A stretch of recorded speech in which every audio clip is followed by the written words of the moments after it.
एका संतांनी पायातल्या चपला काढल्यानंतर चपलांना नमस्कार केला. मी पाहतच राहिले. तेव्हा ते म्हणाले, ह्या चपल्यांनी इथपर्यंत पोहोचण्यासाठी मला मदत केली आहे म्हणून नमस्कार. मुळातच हे सगळे करायचे कशासाठी? कृतज्ञ भाव जपण्यासाठी. हा केवळ प्रारंभ आहे. निर्जीव वस्तूंबद्दल तुम्ही हमदर्दी दाखवायला सुरुवात केली तर त्यातून जित्या जागत्या माणसांचा आदर करणे हा सहज धर्म होईल. हॅलो, नमस्कार. मी सुप्रिया आणखी एका नवीन ब्लॉगमध्ये आपलं मनापासून स्वागत करते. तुम्हाला आजचा दिवस सुखाचा, आनंदी आणि आरोग्यदायी जावो. तुम्ही जी काही स्वप्न पाहिली असतील ती सगळी स्वप्न तुमची पूर्ण होत. त्याचबरोबर शुभ सकाळ सर्वांना. सकाळची वेळ आहे आणि खूपही सकाळची वेळ नाही आहे. मुलं शाळेत गेलेली आहेत डबा घेऊन आणि डबा झालेला आहे. आता मुलं शाळेत गेल्यानंतरचं जे काही रुटीन असतं माझं, तर ते मी तुमच्याबरोबर आज शेअर करणार आहे. खरं तर तुम्हाला मॉर्निंग रुटीनच बघायला खूप आवडतं, पण अलीकडे आता थंडी आहे तर माझं उठणं ना 6-6:30च्या दरम्यान होतं. पण मग तेव्हा येणार माझी खूप गडबड होते, खूप धावपळ होते. जर आपण लवकर उठलो ना तर मग व्यवस्थित आपल्याला सगळ्या कामांना ना वेळ देता येतो. नाहीतर मग थोडासा उशीर झाला ना उठायला की शूट घेता येत नाही. म्हणून मग सध्या तरी मी तुमचे खूप मॉर्निंगचे माझे पहाटेचे जे व्हिडिओ असतात ना ते मी तुमच्याबरोबर शेअर करत नाही आहे. जर उठले लवकर, थंडी कमी झाली तर मग नक्कीच मॉर्निंगचे सुद्धा व्हिडिओ शेअर करेन. आणि झाले असं की घरापुढे आता बांधकाम चालू झालेलं आहे ना, त्यामुळं मग मला बाहेरचं अंगणही स्वच्छ करता येत नाही आहे. तर ते खरं तर रुटीन तुम्हाला बघायला खूप आवडतं. असो, आता ना मुलं शाळेत गेल्यानंतरची जी काही कामं आहेत ना, जी की छोटी छोटी पण आठवडाभरातनं एकदा तरी करावीच लागतात. जसं की दळण वगैरे करणं. तर ज्वारीचं पीठ, गव्हाचं पीठ हे दळून घेतलं होतं. ही घरची घरघंटी आहे ना, त्यामध्ये फक्त गव्हाचं पीठच दळलं जातं. ज्वारीचं पीठ जे आहे ते बाहेरून दळून आणावं लागतं. आणि मग मी पीठ कसं भरलं ते तुम्ही पाहिलं. जे काही शिळं पीठ आहे डब्याच्या तळाशी ते काढून घ्यायचं आहे बाजूला, आणि ताजं पीठ आपल्याला डब्यामध्ये भरायचं आहे आणि शिळं पीठ ना वरती ठेवायचं, म्हणजे ते लवकर वापरलं जाईल. आता एक डबा दळून झाला होता गव्हाच्या पिठाचा, म्हणजे 5 किलोचा. या गिरणीमध्ये ना फक्त 5 किलोपर्यंतचंच दळण जे आहे ते दळलं जातं एका वेळेला. म्हणून मग दुसऱ्या वेळेला मी ही गिरण पुन्हा एकदा लावली, जेणेकरून आपल्याला आठवडाभरातनं 2दा गिरण लावायला लागू नये म्हणून. कारण चपात्या जास्त प्रमाणात लागतात, आता डब्याला पण लागतात आणि संध्याकाळी पण लागतात ना, म्हणून. मग त्यानंतर आहे ना कट्टा आवरायला घेतलेला आहे. आज स्वयंपाक झालेला आहे. आज ना वरण, भात, वाटाण्याची उसळ आणि चपाती असं सगळं पटापट लवकर करून घेतलं सकाळी सकाळी. आणि 10:30 वाजता ना सगळे घरातले जेवले पण होते. आणि मी इकडे फक्त काढून ठेवत होते. थोडीशी उसळ राहिली होती, ती मी फक्त जेवायची राहिलेली आहे. बाकी सगळ्यांची घरामध्ये जेवणं झालेली आहेत. त्यानंतर दुपारचं मी कधीच रुटीन तुमच्याबरोबर शेअर केलं नाही, म्हणून म्हटलं चला माझं जे 10:30 ते 4-5पर्यंतचं रुटीन आहे ना, ते मी तुमच्याबरोबर आजच्या व्हिडिओमध्ये शेअर करणार आहे. आणि इथून पुढे तुम्हाला व्हिडिओ रेग्युलर येणार आहे. आता नवीन वर्षाची सुरुवात झालेली आहे, तर तुम्हालासुद्धा इंग्रजी नवीन वर्षाच्या खूप साऱ्या शुभेच्छा. त्यानंतर ना स्वयंपाक, जेवण, नाश्ता, डबा जे काही आहे त्याचे सगळे भांडे ना आता एकदमच घासून घ्यायचे. याआधी ना देवपूजा, लोटून झाडून ही सगळी कामं झालेली असतात, कारण आपण लोटून झाडून केल्याशिवाय तर देवपूजा नाही करू शकत. फर्निचर पुसणे, खिडक्या पुसणे, काय असेल 2-4 जाळ्या जळमटं जे असतील लागलेली ती काढणे, दरवाजा वगैरे पुसून घेणे, बाहेरचं लोटून पुसून, हे सगळं ना या आधीच्या रुटीनमध्ये. 10:30 नंतरचं रुटीन हे असतं की किचनमधली जी काही भांडे पडलेले आहेत ते घासून घ्यायचे आणि ते उन्हाला ठेवायचे. त्याच्यानंतर पूर्ण किचन कट्टा जो आहे ना तो क्लीन करून घ्यायचा, जेणेकरून एकदा की आपण आपल्या कामाला सुरुवात केली की परत परत आपल्याला किचनमध्ये यायला नको. तर अशा पद्धतीनं मी माझं दुपारचं रुटीन जे आहे ते ठेवलेलं आहे. आता तुम्ही जर वर्किंग वुमन असाल ना तर तुम्हालासुद्धा ह्या सगळ्या गोष्टी कराव्याच लागत असतील. जर तुमच्या पाठीमागे करणारं कोण नसेल, म्हणजे जसं की आता सासूबाई माझ्या आहेत पण त्यांची तब्येत बरी नसते तुम्हाला माहिती आहे, तर अशा वर्किंग वुमन आहेत ज्यांच्या पाठी कोणीच नाही आहे, तर त्या सगळ्यांना ही कामं अगदी करूनच जावी लागतात, याला ऑप्शनच नसतं. तर आणि आपणही कोणाच्या भरोशावर कशाला बसायचं. जर आपल्याला 4 पैसे कमवायचे आहेत किंवा आपल्याला काहीतरी करायचं आहे तर आपण पण आपलं सगळं जे काम आहे आधीचं, म्हणजे आपली जी जबाबदारी आहे, घर म्हणजे आपली जबाबदारी आहे, तर ते सगळं पार पाडूनच पुढची कामं केली पाहिजे किंवा पुढच्या कामांसाठी वेळ काढला पाहिजे. तर मी तर बघा अशाच पद्धतीनं माझ्या पुढच्या कामांसाठी वेळ काढत असते. एकदा का जेवण झालं की मग आपल्या पुढच्या कामांना सुरुवात करायची. आणि जर लवकर तुम्ही उठलातच तर मग अजून एक्स्ट्रा वेळ मिळतो तुम्हाला तुमच्यासाठी, तुम्हाला जे काही करायचं असेल ते. तर आत्ता बघा किती वाजले असतील, 11:30च्या आसपासचं हे टायमिंग असावं. 11:30 पावणे 12 वाजता आमचं दूध पण येतं. तर इथं सगळं क्लिनिंग झालेलं आहे आणि ही आजची थाळी. तर म्हटलं चला आता आपण जेवायला बसूयात. एकदा का 11:30 पावणे 12 वाजता जेवण झालं ना तर मग 4 वाजेपर्यंत अजिबात भूक लागत नाही. आणि वाटाण्याची उसळ खूपच टेस्टी झाली होती. आजच्या ब्लॉगमध्ये ना कुठलीच रेसिपी मी शेअर केली नाही आहे. जसं की मी एका व्हिडिओ क्लिपमध्ये पुढच्या बोललेले आहे की काहीतरी गोडाची रेसिपी शेअर करेन, पण मी आता व्हॉइस ओव्हर करते ना तेव्हाच मी तुम्हाला सांगते की कुठलीच नाही रेसिपी मला जमली आजच्या दिवसभरामध्ये. आणि आजची देवपूजना जरा विशेष आहे म्हणून तुम्हाला दाखवते. आजची देवपूजना मी सासूबाईंना करायला सांगितली होती, म्हणून त्यांना जमेल तशी त्यांनी देवपूजा केलेली आहे. आणि आता मी इकडे जेवायला बसलेले आहे. जेवण झाल्यानंतर ना संपूर्ण घर तर मी सकाळीच क्लिनिंग करून घेतलं होतं, घराचं झाड लोट पूस वगैरे जे काय असतं ते. आणि मग त्यानंतर लगेचच पिको फॉल करायला बसले. एक 4 ते 5 साड्यांना मी कालच मशीनला पिको करून घेतल्या होत्या, फक्त मला वरून फॉल स्टिच करायचा होता. आता हे करणं पण आहे ना, एका साडीला बघा जास्तीत जास्त 10 मिनटं तरी लागतात, अगदी कितीही तुम्ही पटापट करा. आणि ही साडी ना सासूबाईंचीच आहे. सध्या ना आपण साड्या पण भरपूर आणलेल्या आहे सेलिंगसाठी, पण आता त्याचा व्हिडिओ पण लवकरच येईल. तुम्हाला जर साड्या आवडल्या तर नक्कीच तुम्ही माझ्याकडून घ्या. तर आणि तुमच्या बजेटमध्ये बसल्या तर किंवा तुम्हाला आवडल्या तर तुम्ही मला नक्की कॉन्टॅक्ट करा बरं का. पण ते मी नेक्स्ट ब्लॉगमध्ये तुमच्याबरोबर शेअर करेन.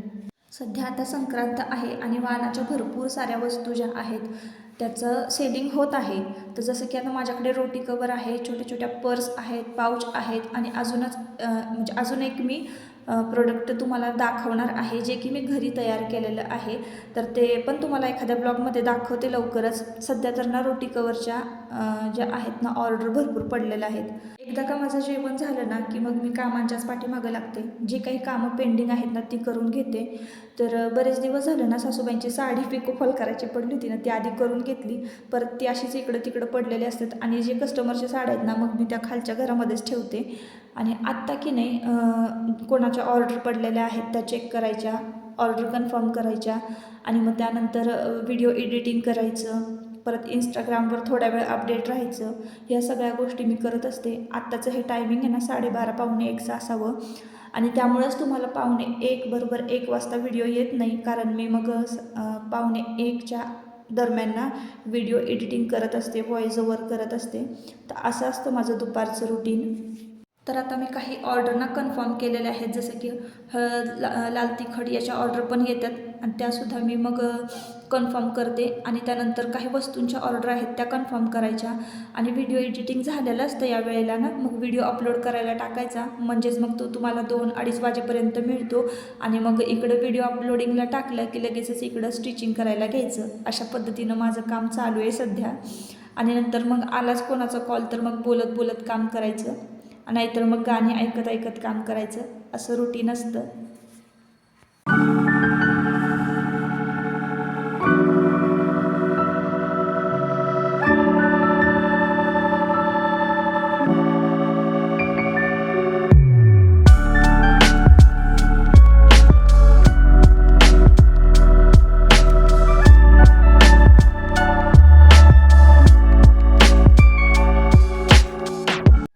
तुम्हाला जर असे रोटी कवर माझ्याकडून पाहिजे असतील वाणाला देण्यासाठी तर 21 रुपयाला एक रोटी कवर मिळणार आहे. तुम्ही 2 डझन 3 डझन कितीही ऑर्डर करू शकता.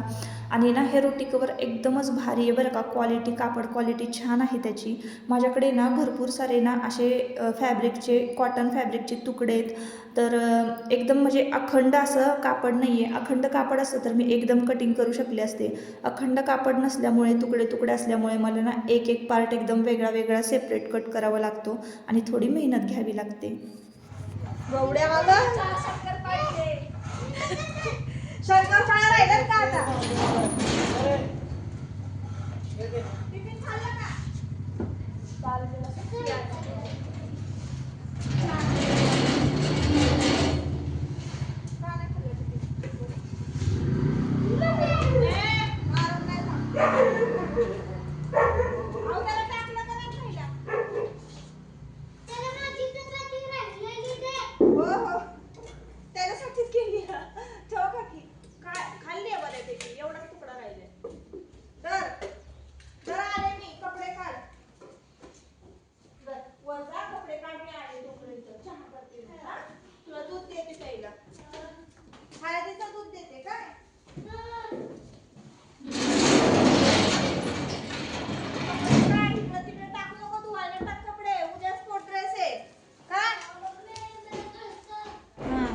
चला तर मग आता हे रोटी कवर आहेत ना शिवून झालेले आहेत.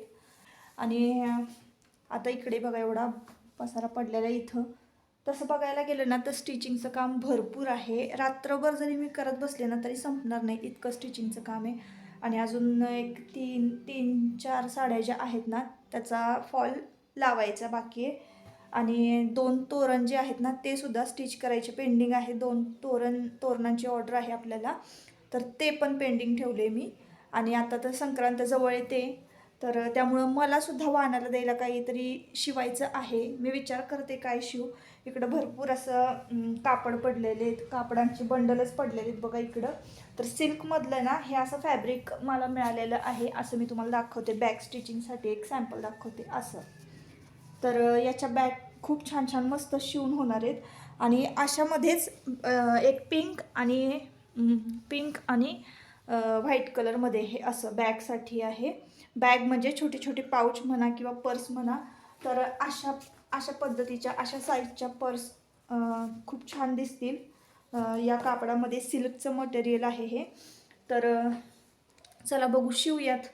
जितकं शिवल जितक्या स्पीडनं ना तर ते काम उरकत नाही मशीनचं. आणि मशीनसुद्धा एकच आहे ना, मोटरसुद्धा गरम होते कधी कधी. तर असो, चला आता संध्याकाळची वेळ झाली आहे. थोडंफार दुपारचं रुटीन मी तुमच्याबरोबर शेअर केलं. आज ना कुठलीच रेसिपी शेअर केली नाही, पण असं वाटतंय मला की कुठली तरी एखादी रेसिपी तुमच्याबरोबर शेअर करावी जमलं तर. कारण आता संध्याकाळची वेळ झाली, चहा वगैरे घ्यायचा आणि पुढच्या कामाला लागायचं. तर चला. आणि संक्रांतीचे ब्लाऊजसुद्धा शिवायचे पडलेत, तर ते ब्लाऊज पण लवकरच मी स्टिच करून तुम्हाला दाखवेन. आणि काहीतरी ठरवले मी की संक्रांतीला असं वेगळं काहीतरी लुक तयार करायचा आणि तो लुक मी तुमच्याबरोबर शेअर करेन. काय होतं ना, तुम्ही रोजच मला साडीमध्ये किंवा ड्रेसमध्ये बघता, छान असं मेकअप करून कधी बघितलेलं आहे का कुठल्या व्हिडिओमध्ये? तर चाललं आहे माझं तसं काहीतरी पारंपरिक दागिने वगैरे असं घालायचं आणि वेगळा असा लुक क्रिएट करायचा. तर तुम्हाला आवडेल का मला बघायला? नक्की कमेंट करून सांगा की मी पारंपरिक लुकमध्ये माझा जो फेस आहे तो कसा दिसेल, तर चंद्रकोर वगैरे कसं दिसेल, तर नक्की कमेंट करून सांगा. तर मी ते करणार आहे. चला आता रेसिपीला सुरुवात करूया. रेसिपी काय करायची, तर काहीतरी गोडच मी तुमच्याबरोबर शेअर करते. ब्लॉग कंटिन्यू कर. तर मला मस्त अशी गोड काहीतरी रेसिपी तुमच्याबरोबर शेअर करायची होती. कारण आता हे वर्ष संपलेलं आहे आणि आजचा दिवस हा नवीन वर्षाचा आहे. त्यामुळे म्हटलं चला काहीतरी गोड करूयात, पण झालंच नाही माझ्याकडनं. कारण दिवस उगवतो कधी आणि मावळतो कधी माझं मलाच कळत नाही. कारण आपण जेव्हा एखाद्या कामामध्ये गुंतलेलो असतो ना की वेळ कसा निघून जातो हे आपल्यालाच कळत नाही. आणि मग लगेच संध्याकाळचा मेनू ठरला. मस्तपैकी वाटाण्याचा भात करायचा होता, ताजा वाटाणा होता आणि मेथीची भाजी केली आणि भाकरी, असा आजचा मेनू आहे. तर आजची संध्याकाळची थाळी मी काही तुमच्याबरोबर शेअर करत नाही. इकडे लगेचच भात शिजायला घातला आणि तिकडे लगेच भाजी घातली. आता एका बाजूला भाजी ठेवून घेते आणि भाकरीसुद्धा थापून घेते, मग झाला आत्ताचा स्वयंपाक. तर असं असतं माझं मधल्या वेळेचं रुटीन. मधल्या म्हणजे 10:30 नंतर ते 4 नंतरचा जो वेळ आहे तो मी माझ्यासाठी घेत असते. मग या वेळेमध्ये आपण काहीही करू शकतो. म्हणजे न झोपताना तुम्हाला समजा तुमचं काय करायचं आहे, छोटासा बिझनेस स्टार्ट करायचा आहे, त्याविषयी तुम्ही विचार करू शकता. तुम्हाला 4 पैसे कुठून कमवायचे आहे, तुमच्यामध्ये काय कला आहे ते तुम्ही डेव्हलप करू शकता. फक्त स्वतःमध्ये कधी आळस संचारू द्यायचा नाही आणि नेहमी पॉझिटिव्ह आणि ॲक्टिव्ह राहायचं, एवढंच.